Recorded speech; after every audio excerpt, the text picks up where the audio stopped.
I'm Dr. Angela Darragh. I've been noticing a couple of trends lately, and I really want to make sure that I alert you guys because there's a very high possibility that this is impacting your heart. We're currently filming a few months into our COVID crisis, so many of us are going on roughly 5 months of social distancing, maybe some mask wearing, and hanging out at home. And it occurred to me recently that the most dramatic form of punishment we currently have in our prisons is solitary confinement. When I consider the geriatric population, at least those who are in assisted living homes, most of them joined those places because they were looking for community. Many of them had lost their spouse. Most of them don't have a lot of close family, at least not in the same state. And so they went there so that they could be with their friends, or at least make some new friends. And now they're not allowed to see anybody. They're not allowed to be together. They're not permitted to have visitors as regularly as they were used to. They can't play their games and have meals together.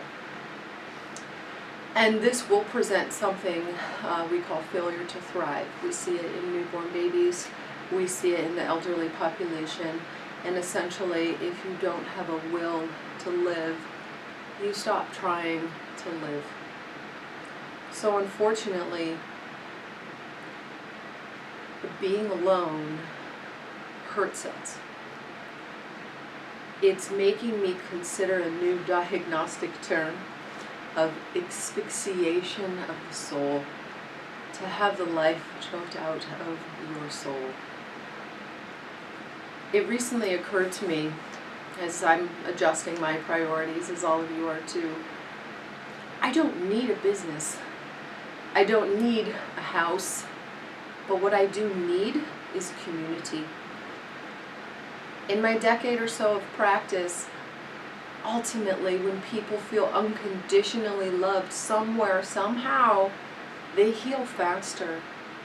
Knowing that they're accepted regardless of their flaws, having somebody to share a joke with or hear a joke from, seeing a smile on a person's face, that means you have to see their mouth. These things do something for our heart. They do something for our well-being that is so vitalistic that I now have to challenge everybody that I love to prevent asphyxiation of the soul. A few months ago, if I went somewhere with my babies, they were a blessing to everybody who saw them. And now the seeds have been planted that they might kill you if you're a certain age demographic or a certain ethnicity or whatever statistics have been popularized that week. So if I was to propose solutions in this presentation, I would probably get a whole lot of feedback from very opinionated people. And these days I just don't have those conversations anymore. You might not want to have them either. So I'm going to have to leave the solution up to you. How are you going to feel another person's heart? I can tell you from what I've experienced in my awareness from a head trauma concussion, I now have what you might call a superpower. I can feel things, I can feel emotions, I can feel sound, I can feel all things that have any kind of energy behind them. And if I can't see your face, I can't feel your heart. I don't know how many people are starving for lack of human contact. But I can tell you that it will provoke suicide. I can tell you that suicide numbers are so high right now that we have to start recalculating what we're doing and why and for who. So however you can be true to yourself, please promise me, or yourself at least, that you'll do it.